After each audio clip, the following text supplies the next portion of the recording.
Boys and girls, ladies and gentlemen, let's talk about shutter. Camera shutter. Shutter. Say it with me. Shutter. Okay, now let's cut to the chase. There's 3 pillars in photography. 3 essential things that have a huge impact on the image you want to create. The 3 pillars are aperture, ISO, and shutter. Now, today we'll be talking about shutter, the name of the title. So, the shutter, for those of you who don't know, and I'm not saying you guys aren't smart, but for those beginners out there, you may not know what an actual shutter is. So I want to make sure we can all learn this together. So here is our test dummy for the day. It's a Canon 1DC DSLR camera. It's a camera that can shoot 4K. And all DSLR cameras have a shutter to my knowledge. I'm sure someone will call me out on some camera I don't know about. But in the meantime, most cameras, all cameras that are DSLRs have a shutter. So I'm going to take this lens off. You shouldn't normally do this and leave it exposed for too long. But for educational purposes, for you all, we're going to do that. That's the exception I'm going to make today. So I'm turning the camera on. It's actually already on because I did 1 take before this. And we're going, actually I did like 10 takes before this. This is like new for me, guys. Like, I'm always on the camera, behind the camera, in front of the camera, but like just in an empty room by myself. It's new for me. So we're learning together. And yeah, slowly but surely, going back to the lesson. Camera shutter. So right now we see inside of the camera, as we can see right here.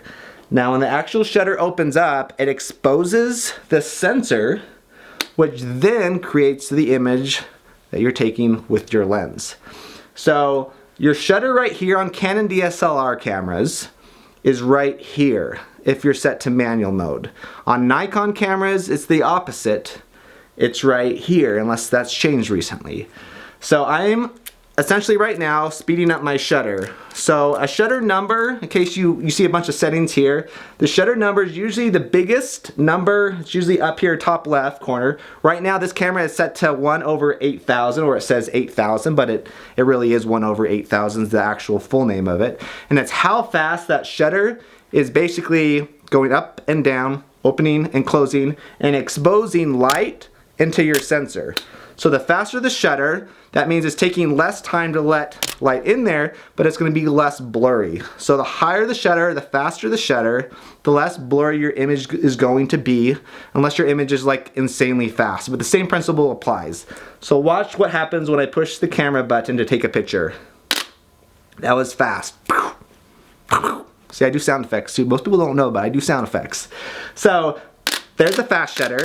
1/8000. Now let's see what a slow shutter looks like when I'm taking a picture. And this is 1/8, or it says 8 on my actual digital display. And watch the difference. It leaves it for a little bit longer, and within that time, if you have something moving, it's going to create motion blur. When you have slow shutters, it creates motion blur. Slow shutter number. The faster your shutter, the more crisp and clean your image is going to be, as long as it's in focus. Come on now. So that applies to everything that you're doing. We're talking photography right now, but the same exact rule applies to cinematography and DSLR cameras. And I know if you're watching this, there's a higher chance that you're making videos or photography, or you're doing both. I got into it essentially doing both. But the more you learn about one principle, it applies to video or cinematography as well. So that's why this concept is so important. So now, how does this apply right now to the videos that you're taking? So when you watch a Hollywood movie, the shutter that they're shooting most Hollywood movies, and I say most, meaning about 95% of Hollywood movies, they're using on their camera settings, generally speaking, there's always exceptions, but generally speaking, it's 1/48 shutter speed. Now you're probably wondering, hey Devin, I actually can't turn to 1/48. I can do 1/40 or 1/50. So DSLR cameras, the closest they can go to mimicking Hollywood movie cameras is 1/50 shutter speed. And that motion blur is kind of like the ideal motion blur that recreates the human eye. Because when you see something move super fast, there's actually motion blur if you watch. If you look closely, if things move super fast, you're seeing a little bit of motion blur.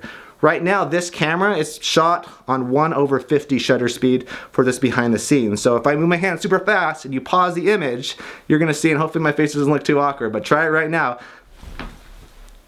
Kind of feel weird doing this, but you'll actually see there's going to be a little bit of motion. If I had a super fast shutter and you pause the image, it would look a lot cleaner and you'd see it as a still and there'd hardly be any movement whatsoever. So there's pros and cons to both ways as far as fast shutter and slow shutter. You just need to know ahead of time what you want to create. So going back to cinema, they're using 1/48 shutter. If you want to recreate that with a DSLR camera, you're going to be wanting to shoot at 1/50. Now, anything generally speaking close to that number is going to look very similar to cinema, the best we can recreate with cinema cameras. And the slower the shutter, that means you need more light. So let me explain. The sun is up high noon. As long as you're not changing your ISO or your aperture, your shutter is going to be a high number. So it's going to be about 1/4000, 1/8000, somewhere within that range. When we're shooting video, generally speaking on a sunny day, if we're using like a 2.8 aperture, which we'll talk about in another lesson, our shutter is usually around 1/4000. Now for us and our YouTube channel, we shoot action support stuff, as I'm sure a couple of you guys are aware of. And we like the image as crisp and clean as possible because we're showing kind of crazy extreme things, and for us, I like that look as far as it being as clean as possible. A lot of times I'll also shoot at a slow shutter speed as well, but there's different reasons, and I'll explain that in one moment. Bear with me. So going back to why we shoot with slow shutters, as the sun is up high noon and it starts shedding, you probably didn't know that the sun actually sheds, it doesn't. But as the sun starts setting, you're gonna have to change your shutter to account for the loss of light. But your shutter speed, it's gonna be taking a slower image to let more light in because you don't have as much light as the sun starts setting. So if you're shooting kind of in a room like this where the sun's not out, I just have a couple lights here and there, I have to shoot at a slower shutter, and that mimics more of the cinema look because we're closer to 150 or 1/48, shooting at 150 right now, and that mimics the Hollywood style or the Hollywood look. So let's apply this right now with all of us, with the images that we're creating with cameras. Applies to everything. And this also applies for photography. Now let me show you an example of why slow shutter, fast shutter is good sometimes and not the other times. So right here is some video footage I shot in Alaska a couple years back. So here I was taking video of a waterfall and I had a faster shutter speed. Now as you can see, the waterfall looks good, but it doesn't look natural compared to what our eyes see because you normally see a little bit of motion blur, and that makes it feel a little bit more real and not digital. So this shutter here was 1/1000. It was a cloudy day, so I didn't have to shoot as high of a shutter speed. So you can see the image is really crisp, and you can see like the actual water droplets, but it doesn't look real. So I wanted it to look real, so I shot it at a slower shutter speed as well, the exact same image, the exact same lens. I did change my aperture to adjust for my shutter, which we'll talk about that in another lesson. Now I'm shooting at a slower shutter. Here, you can actually see motion blur, and this looks a lot cleaner to the eye as far as looking real and natural. So in this case, if I would have shot at a high shutter, it just wouldn't look natural. When you're shooting water, most of the time I always shoot at a slow shutter. Generally speaking, I'm shooting 1/48 with our red camera because I can shoot 1/48. And yeah, the same thing would apply to these cameras as well, as I shoot at a slow shutter. This right here was shot at a slow shutter. I always, when I'm shooting anything with fast movement, whether it be people or actual like Mother Nature products, Mother Nature has products now in case you didn't realize, meaning waterfalls, rivers, anything within that spectrum, I'm always considering I want this to look natural, so how am I going to adjust the shutter to make it feel natural? So right here's another example, and this is actually a man-made object. I'm going to show you an airplane that I filmed in Kenya. I wanted the propeller to look real. So first I had it at a fast shutter, and as you can see, that doesn't look natural. You see the propellers, you see every movement that they're making, and I was like, I want this to look more like the human eye sees it. So I shot it at a slow shutter. Now you can see the difference from a fast shutter and a slow shutter, and it's a huge difference.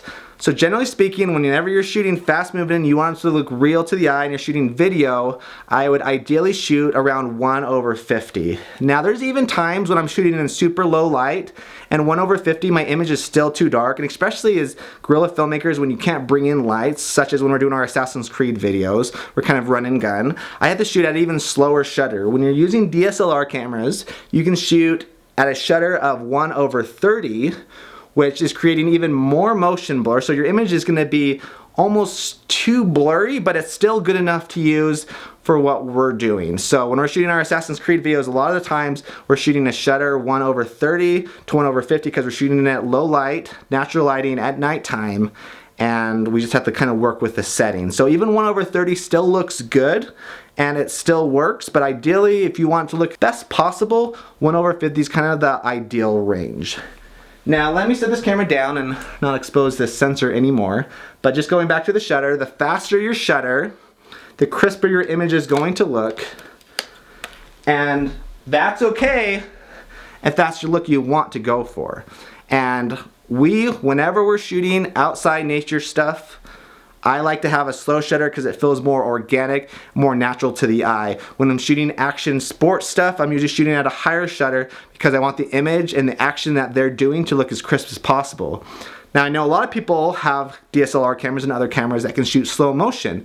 With that, you're showing something in slow motion, but you want the image, generally speaking, to be as crisp as possible.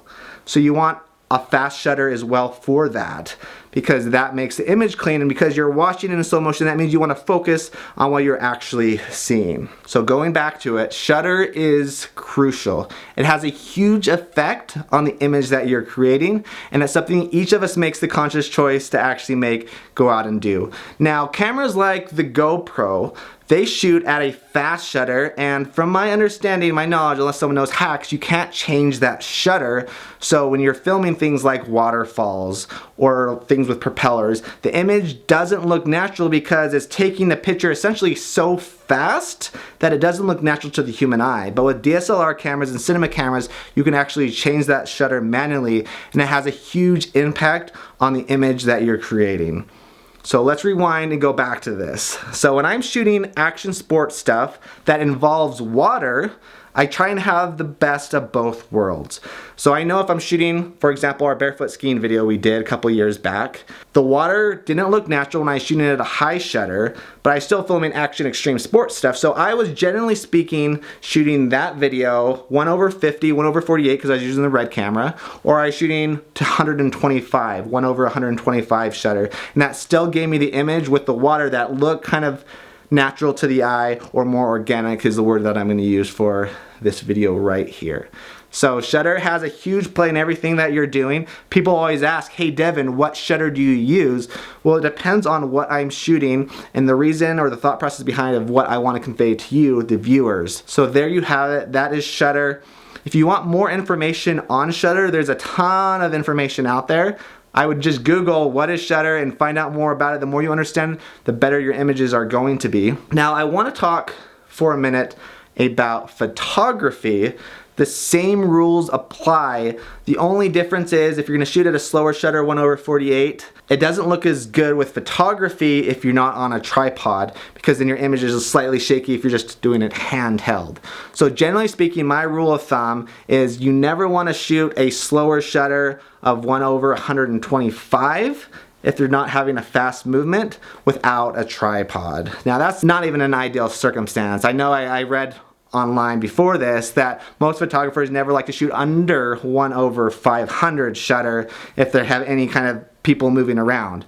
So just keep that in mind. The sharper their image, the faster your shutter is going to be. But if you're shooting nature photography and you have like waterfalls or other things going on, I would suggest trying to shoot at a slow shutter. And you can shoot even slower than you can with cinema or with video when you have a DSLR camera and you're in photography mode. So just explore, experiment with it. Thanks so much for watching. So many more of these tutorial videos we have coming up, one every day but Sunday. Leave in the comments below what tutorial videos you want to see next and consider it done. We will make them happen, especially the comments that get the most thumbs up. That way we'll know what you all want to see. Thanks for watching and thanks for supporting us.